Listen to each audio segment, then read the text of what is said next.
እኔ አዱኛ ዋቆ የቀነኒ አዱኛ አባት የልጄን ደም እንድታወጡልኝ የኢትዮጵያን ሕዝብ በአገር ውስጥም በውጭም ያላችሁትን እየጠየቅኩኝ እስካሁን ከጎኔ ለቆማችሁ ሁሉ ከፍ ያለ ምስጋናን እያቀረብኩ አንዳንዶች በሁለቱም ሳይድ በሶሻል ሚዲያ ላይ የማይሆን ቅስቀሳና የልጄን ደም ለመደበቅ የሚሯሯጡትን ከኔ ላይ እንድትቆሙ በእግዚአብሔር ዘንድ ጠይቃቸዋለሁ።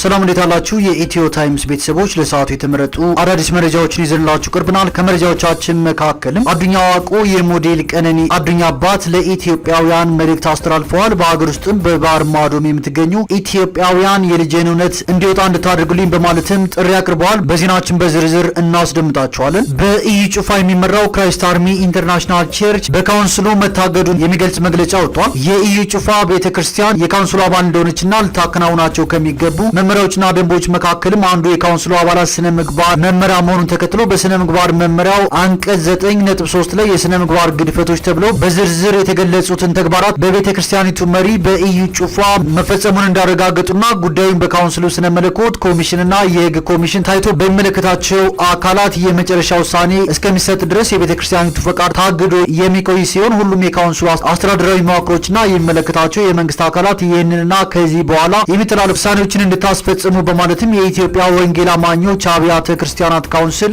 መግለጫ አውጥቷል። ኢዩ ጩፋ በበኩሉ የበሻሻው አብይና የሾሎ ነቢይ በተራ ጫጫታ ይጠፋሉ ብሎ ማሰብ ተራ ቅዠት ነው የሚል መልእክት አስተላልፏል። ይህ መረጃን በዜናችን በዝርዝር እንመለከተዋለን። ከነዚህ መረጃዎች በተጨማሪ ፕሬዚዳንት ኤርዶጋን በሶማሊያና በኢትዮጵያ መካከል ዘላቂ ሰላም እንዲመጣ ድጋፍ አድርጋለሁ ማለታቸውን፣ ጠቅላይ ሚኒስትር አብይ አህመድ ከአሜሪካ የውጭ ጉዳይ ሚኒስትር ማርኮ ሩቢዮ ጋር መወያየታቸውን፣ በቀይ ባህር የቱሪስት ሰርጓጅ መርከብ በመስጠሟ የ6 ሩሲያውያን ህይወት ማለፉን፣ የአማራ ክልል ፕሬዚዳንት አቶ አረጋ ከበደ በዛሬው ዕለት የተለያዩ ሹመቶችን መስጠታቸውን፣ በአብዛኛው የአማራ ክልል አካባቢዎች አስቸኳይ የምግብ እርዳታ ማድረስ አስቸጋሪ ሆኖብኛል ሲል የመንግስታቱ ድርጅት ማስታወቁን፣ እንዲሁም በደቡብ ኢትዮጵያና ኦሮሚያ ክልል አዋሳኝ አካባቢዎች በተደጋጋሚ የሚከሰተውን የታጣቂዎች ጥቃትና ግድያ በዘላቂነት ለመፍታት ምክክር መካሄዱንና ሌሎችን በዝርዝር የምንመለከታቸው መረጃዎች አካተናል። ቻናላችን ሰብስክራይብ በማድረግ የደወል ምልክቷን በመጫንና መረጃው ለብዙዎች እንዲዳረስ ላይክ በማድረግ እስከ መጨረሻው አብራችሁን ቆዩ።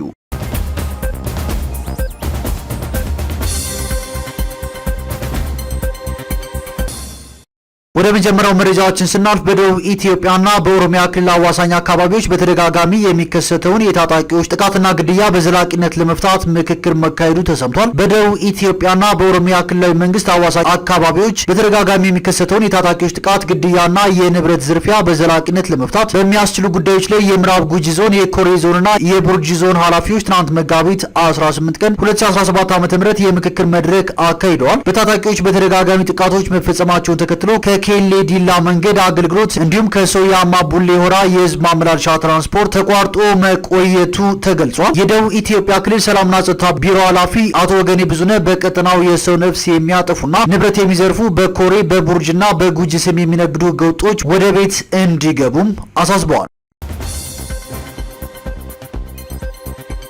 ወደ ቀጣዩ መረጃዎችን ስናልፍ በአብዛኛው የአማራ ክልል አካባቢዎች አስቸኳይ የምግብ እርዳታ ማድረስ አስቸጋሪ ሆኖብኛል ሲል የመንግስታቱ ድርጅት አስታውቋል። በአብዛኛው የአማራ ክልል አካባቢዎች አስቸኳይ የምግብ እርዳታ ማድረስ አስቸጋሪ እንደሆነበት የመንግስታቱ ድርጅት የእርዳታ ማስተባበሪያ ጽህፈት ቤት ኦቻ ትናንት መጋቢት 18 ቀን 2017 ዓ.ም ባወጣው መግለጫ አስታውቋል። ማስተባበሪያ ጽህፈት ቤቱ በበርካታ የክልሉ ቦታዎች በጸጥታ ችግር ምክንያት የምግብ እርዳታ ማድረስ በጭራሽ የማይቻልባቸውና በከፊል የሚቻልባቸው በርካታ ቦታዎችን በምስል አስደግፎ በጭራሽ የእርዳታ አቅርቦት የማይቻልባቸው ብሎ ከጠቀሳቸው ቦታዎች መካከል የጎጃም፣ የጎንደር፣ የሸዋ ዞኖች ይገኙበታል። ደጋዳሞት፣ ደቡብ ሜጫ፣ ጃዊ፣ ወንበርማ፣ ታች ጋይንት፣ ዳውንት፣ መራቤቴ፣ ኤፍራታና ግድማ አካባቢዎችም ተጠቅሰዋል። በምስራቅ አማራ በተሻለ ሁኔታ መድረስ ያለው ሲል የገለጸው ማስተባበሪያው በዚህም እጅግ አስፈላጊ የሆነ የተመጣጠነ ምግብ ለሚያስፈልጋቸው ማቅረቡን ጠቁሟል። በሰሜን ወሎ ራያ ቆቦ ወረዳ ላይ በተያዘው የመጋቢት ወር አስቸኳይ የነፍስ አድን እርዳታ መስጠት መቻሉንም ገልጿል። ሁለት የጤና ማዕከላት ላይም የሕክምና እርዳታ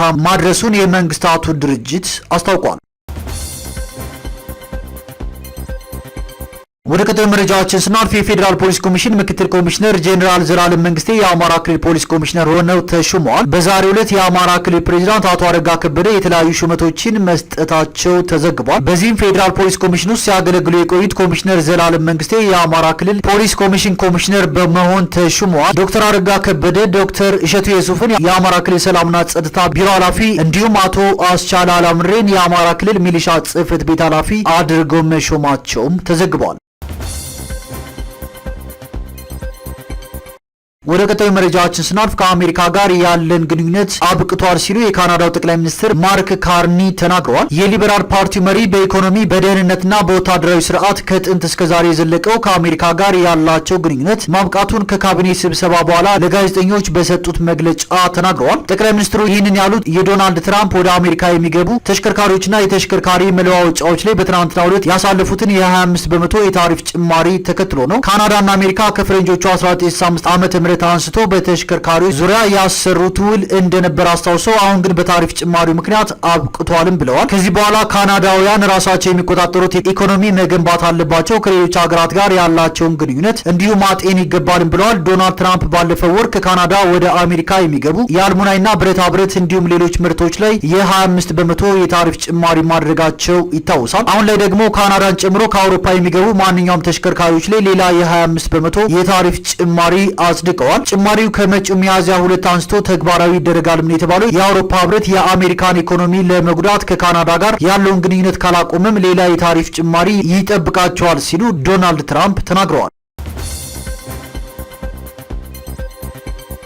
ወደ ቀጣዩ መረጃዎችን ስናልፍ በቀይ ባህር የቱሪስት ሰርጓጅ መርከብ በመስጠሟ የ6 ሩሲያውያን ህይወት ማለፉ ተሰምቷል። በግብጿ ከተማ ሁርጋዳ አቅራቢያ በቀይ ባህር አንድ የቱሪስት ሰርጓጅ መርከብ ሰጥሞ የ6 ሩሲያውያን ቱሪስት ህይወት ማለፉ ተሰምቷል። ሐሙስ በአገሬው ሰዓት አቆጣጠር 4 ሰዓት ላይ ከሰጠመችው ሲንድባድ ከተሰኘችው መርከብ 39 ሰዎችን በህይወት መታደግ እንደተቻለም ባለስልጣናት ገልጸዋል። 9 ሰዎች የቆሰሉ ሲሆን ከነዚህ ደግሞ የአራቱ የከፋ ጉዳት ነውም ተብሏል። ከሟቾቹ መካከል 2 ህጻናት መሆናቸውን የሩሲያን ባለስልጣን ዋቢ አድርጎ የሩሲያ የዜና አገልግሎት ታስ ዘግቧል። ባለስልጣናቱ አሁንም ምርመራ እያደረጉ ሲሆን መርከቧ የሰጠመችበት መንስኤ እስካሁን ድረስ አልታወቀም። በቀይ ባህር ላይ የቱሪስት መርከብ ስትሰጥም ከቅርብ ወራት ወዲህ ይህ ለሁለተኛ ጊዜ ነው። በህዳር ወር ማርሳ አላም በተሰኘችው ስፍራ አቅራቢያ አንድ ጀልባ የመገልበጥ አደጋ የገጠማ ሲሆን በዚህም 11 ሰዎች ደብዛቸው እንደጠፋ ቀርቷል። ግለሰቦቹም እንደሞቱ ይታመናል። ሲንድባድ ለተወሰኑ ዓመታት የቱሪስት ሰርጓጅ መርከብ ሆኖ አገልግሏል። በሁርጋዳ የባህር ዳርቻ አቅራቢያ ያሉ የውሃ ስነ ምህዳሮች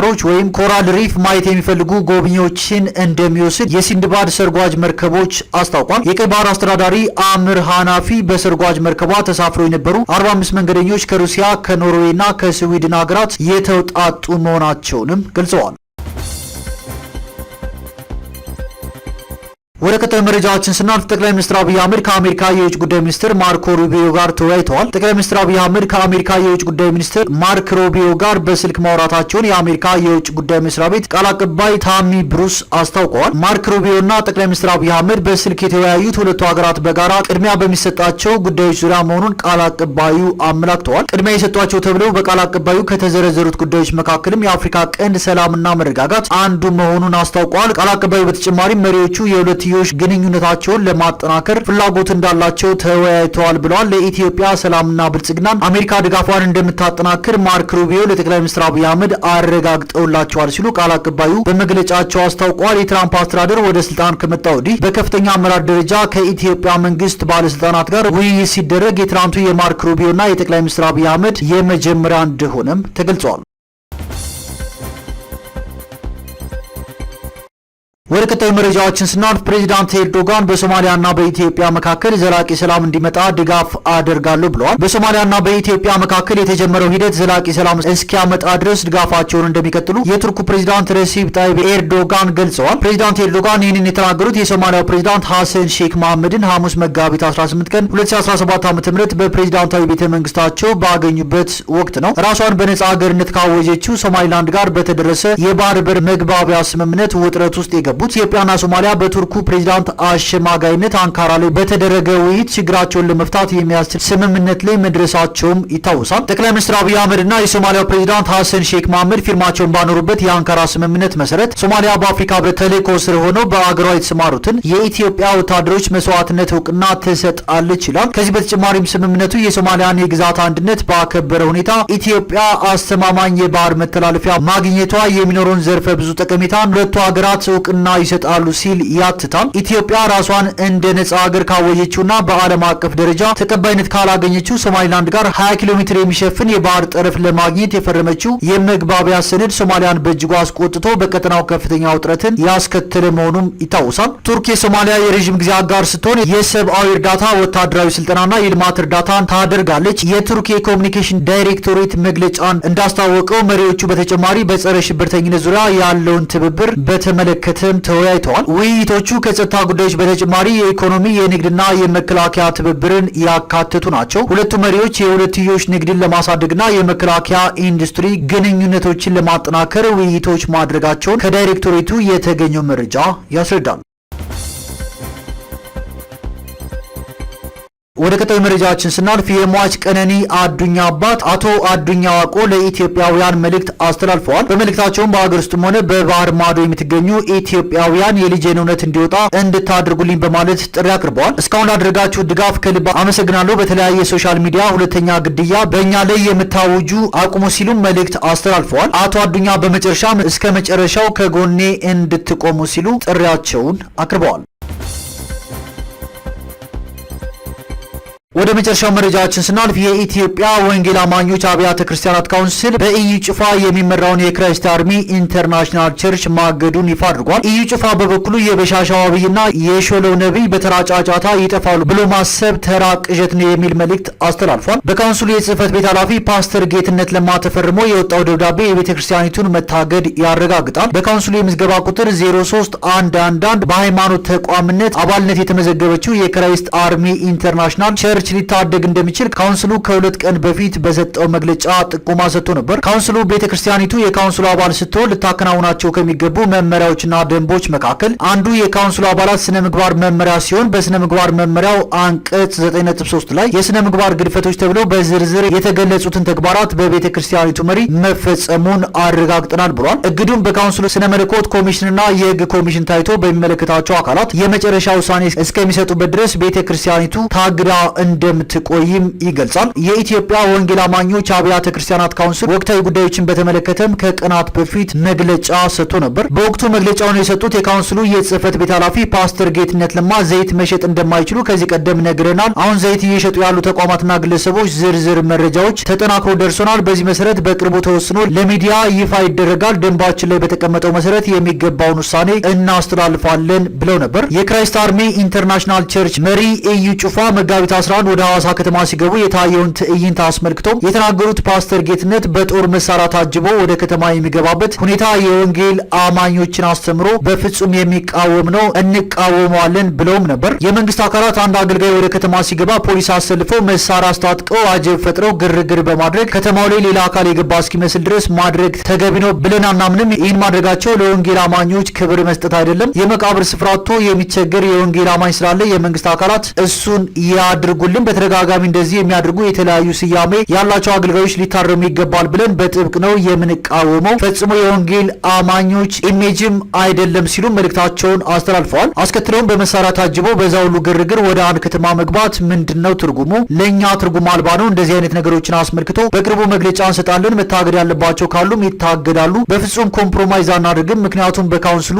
አብረን ስናመልክ ካውንስሉ ለእንደዚህ አይነት ነገሮች ጥላሁን አይደለም። እንዲታረሙ፣ እንዲመለሱ፣ እንዲስተካከሉ በተደጋጋሚ በጽሁፍ በአካል ተነግሯቸዋል። ሰርተፍኬት ሲወስዱ ፈርመዋል። ይሄ ሁሉ ተደርጎ አንመለስም ብለው የዘይት ንግዳቸውን ከቀጠሉበት ዘይት መነገድ በካውንስሉ ፈቃድ ፈጽሞ አይቻልም። ለሁሉም ክልሎች ይፋዊ ደብዳቤ ጽፈናል። ቢጠየቁም እንኳን የመንግስት አካላት እንደዚህ አይነት መሳሪያ ይዞ ማጀብ ተገቢ አይደለም ነበር ያሉት። የካውንስሉን መግለጫ ተከትሎ ኢዩ ጩፋ በትናንትናው ዕለት በድምጽ መልእክት እንዲህ ሲል ሰጥቶ ነበር። በዚህም የክርስቶስ አምባሳደር ወደ ከተማ ይመጣል ተብሎ ማርሽ ባንድ ብቻ አይደለም ካላንደር ሊዘጋ ይችላል፣ ገና መድፍ ይተኮሳል ሲል ተደምጧል። ኢዩ ጩፋ አስከትሎም በመጀመሪያ የመንግስት ፓትሮል የሚወጣው ዌልካም ለማለት የሚወጣውን የህዝብን ደህንነት ለመጠበቅ ነው። ይህ የመንግስት ተቀዳሚ ኃላፊነት ነው። በመቀጠል አምላክ የላከው አገልጋይ ወደ ከተማ ሲገባ ዌልካም ለማለት ነው የሚወጣው። ከዚህ በኋላ ቪኤት መኪኖች ብቻ አይደለም፣ በዚህ ዘመን የተፈጠረም ነገር ካለ ተጨምሮ አገልጋዮች ዌልካም ይባላሉ። ለመቀበል እንደምትቸገሩ አውቃለሁ፣ ነገር ግን ምርጫ የላችሁም። አገልጋዮችን በንቀት አትዩ። አገልጋዮች የእግዚአብሔር ድምፅ ቃል አቀባዮችና ምልክቶች ናቸው። በማስፈራራትና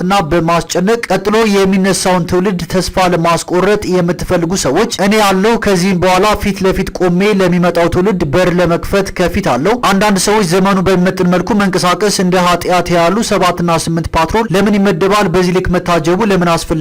የምትሉ ሰዎች ለአገልጋዮች መንግስታዊ የሆነ ጥበቃ ከሌላ ዌልካም ያስፈልጋል። አንድ በእግዚአብሔር ለተሾመ አገልጋይ ምን ያክል ክብር እንደሚገባ መንግስትና መንግስታዊ የሆኑ መዋቅሮች በተረዱበት በዚህ ጊዜ የቤተ ክርስቲያን መሪዎች አይናቸው መከደኑ ከምንም በላይ የሚያስገርም ነው። ቪኤት በዛ ፓትሮል በዛ የምትሉ ሰዎች እግዚአብሔር በአንተ ኮልኮሌ እንዲታጀብ ነው የምትፈልገው ወይ? እግዚአብሔር በፓትሮል የሚታጀብ አምላክ አይደለም። ፓትሮሉም ለእኛ ነው፣ እኛንን የምንታጀበው። ከዚህ በኋላ ብታምኑም ባታምኑም በኢትዮጵያ ምድር በራሳቸው ጀት እየተንቀሳቀሱ የሚያገለግሉ አደገኛ ሰዎች ይነሳሉ። የምታስተላልፉት መልእክት ተስፋ ከመቁረጥ የመነጨ ይመስላል። ሐዋሳ ስንገባ የተደረገልን አቀባበል ያስደነግጣችሁ ሰዎች ሰላም ናቸው ወይ? ለማንኛውም ከዚህ በኋላ በሚደረጉ ክሩሴዶች ከዚህ የበለጠ ነገር እንደሚሆን እንዳትጠራጠሩ ከወዲሁ አረጋግጥላችኋለሁ።